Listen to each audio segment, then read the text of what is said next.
Welcome to our exploration of the Gospel of John. In earlier videos, we discussed how to read a gospel and where to begin reading the Bible. Many Bible teachers recommend starting with John, noting that his central aim is to highlight the deity of Christ. But as we begin, we want to be cautious, not dismissive, but discerning. It's easy to read Scripture through overlays handed to us by others, doctrinal frameworks, theological traditions, or even well-meaning summaries. In this video, we want to learn how to read John's Gospel for ourselves. So let's provisionally set aside our templates and approach the text with fresh eyes, open, curious, and willing to be surprised. And to begin that journey, we need to ask a deceptively simple question, one that shapes everything that follows. Who is John?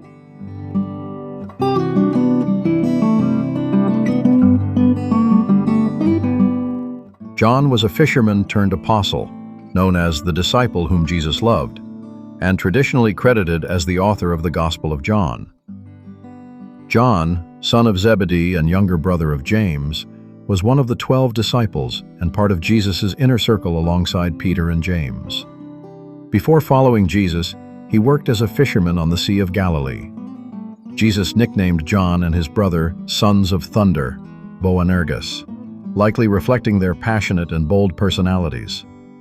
John witnessed key moments in Jesus' ministry, including the Transfiguration and the agony in Gethsemane. He is traditionally identified as the author of the Gospel of John, 3 epistles, and Revelation, though scholarly debate continues. Unlike the other apostles, John is believed to have lived into old age, possibly dying in Ephesus around 100 AD. When we read the Gospel of John, it's tempting to assume we know who he's writing to. Perhaps curious outsiders, new believers, or a general audience seeking to understand Jesus. But what if John's intended readers were already part of a community wrestling with more profound questions? The Gospel doesn't stand alone. It echoes themes and concerns found in John's letters. Those letters, 1st, 2nd, and 3rd John, reveal a church facing division, confusion, and competing claims about Jesus. By revisiting those texts, we gain insight into the relational and theological tensions that may have shaped John's Gospel. So before we dive into the narrative, let's take a moment to explore the letters and listen for the heartbeat behind the Gospel.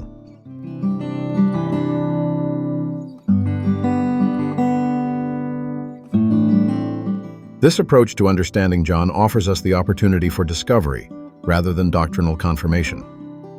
Many readers approach John's Gospel with a firm expectation that its main concern is to prove the deity of Christ. And while that theme certainly appears, we want to pause and ask, what if that's not the only concern? What if we've inherited a lens that narrows our view before we've even begun? For this video, let's provisionally suspend that overlay. Instead of assuming John is writing to convince skeptics of Jesus' divinity, let's consider another possibility, that he's writing to a community already familiar with Jesus, but struggling with confusion, division, and competing voices. The letters of John give us clues, echoes of conflict, appeals to love and truth, and warnings about deception. So before we interpret the Gospel, let's listen to the letters and ask, what kind of community was John speaking to, and what were they facing? John's Gospel and letters were written late, likely near the end of the 1st century, after decades of church growth, conflict, and theological development. This timing matters. By then, John wasn't simply recounting events. He was shepherding a community shaped by experience, facing internal divisions and external pressures. His letters reveal a pastoral heart, concerned with love, truth, and the integrity of fellowship. That context helps us reconsider the Gospel's purpose. Rather than assuming John wrote primarily to prove Jesus' divinity to outsiders, we might see his Gospel as a clarifying, healing narrative for believers navigating confusion and competing claims. The late date and pastoral tone invite us to ask, what was John trying to preserve, protect, or restore?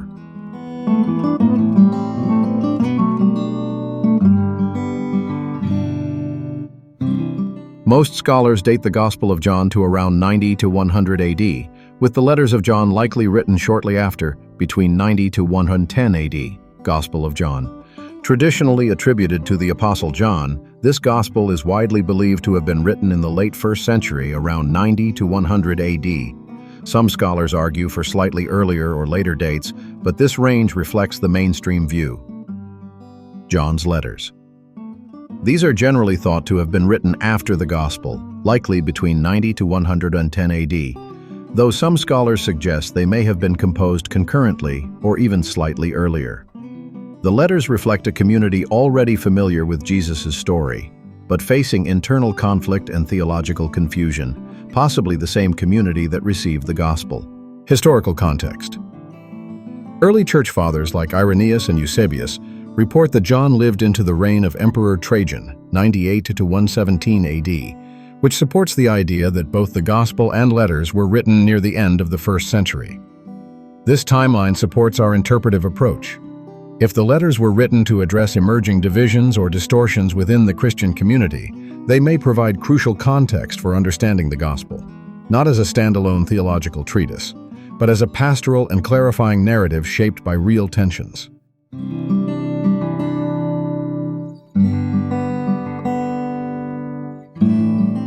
John's letters are filled with tender familial language. He writes to children, young men, and fathers. At first glance, it might sound like he's addressing literal age groups, perhaps showing pastoral concern for underage believers. And surely John loved children. But in context, these terms point to something more profound. Contrary to what others might say, John is not speaking to spiritual generations, believers at different stages of maturity. He is talking to believers who weren't alive during the events of Jesus' earthly ministry. He's writing to a second generation of Christians, people who inherited the faith but didn't witness its origin. Let's make this plain. When John refers to fathers, he's not just talking about older men. He's pointing to those who were alive when Jesus walked the earth. They remember the events firsthand. And when he speaks to children, he's addressing those born after those events, believers who inherited the story but didn't witness it. This isn't about age, it's about proximity to the source. John is writing to a second generation of Christians, and that shapes everything. So why does this matter? Because John's purpose isn't just theological, it's relational. His audience needs to hear the voice of someone who was there, someone who saw, heard, touched, and remembered. The Gospel of John isn't just a record, it's a testimony. It's the voice of an eyewitness speaking into a community that's drifting, questioning, and in need of clarity. And that's why we read it. Not just to learn facts, but to hear the heartbeat of someone who walked with Jesus and wants us to know Jesus as he knew him.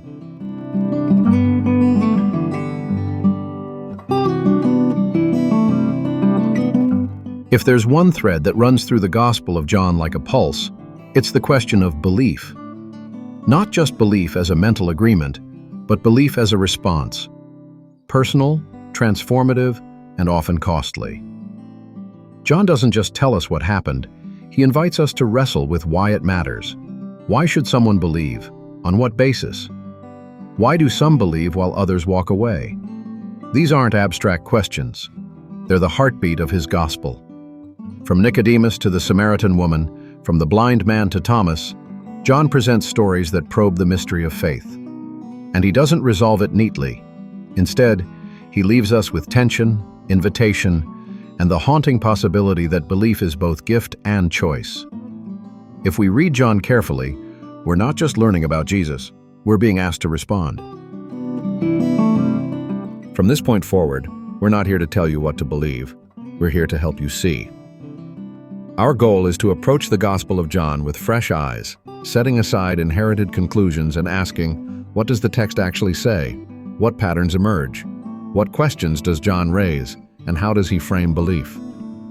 As we read, we'll look for repeated words, contrasting characters, and moments of tension. We'll notice how John uses signs, testimonies, and personal encounters to build a narrative that invites response. And we'll ask, what kind of belief is John describing? Is it instant? Is it gradual? Is it contested? The text itself will guide us, if we're willing to slow down, observe, and let it speak.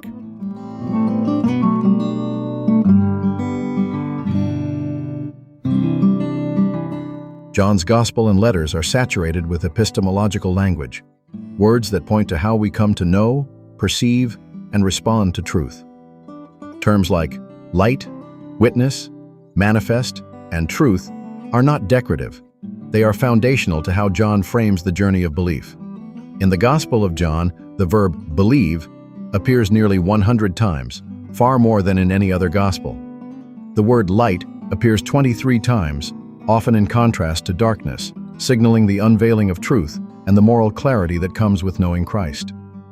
The term witness and related forms show up 47 times, underscoring the importance of testimony in the process of belief.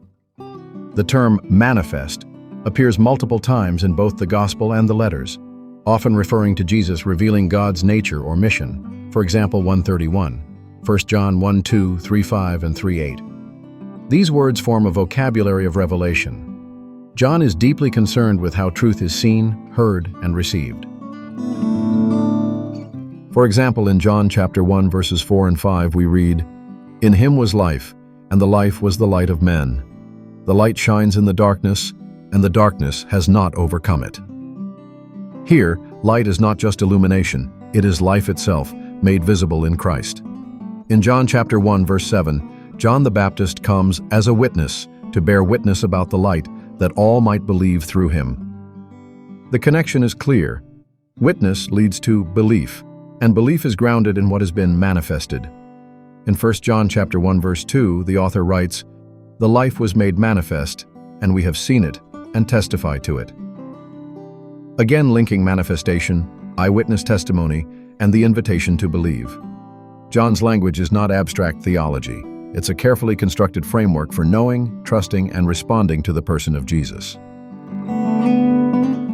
As we close, remember, this journey through the Gospel of John isn't about arriving at someone else's conclusions.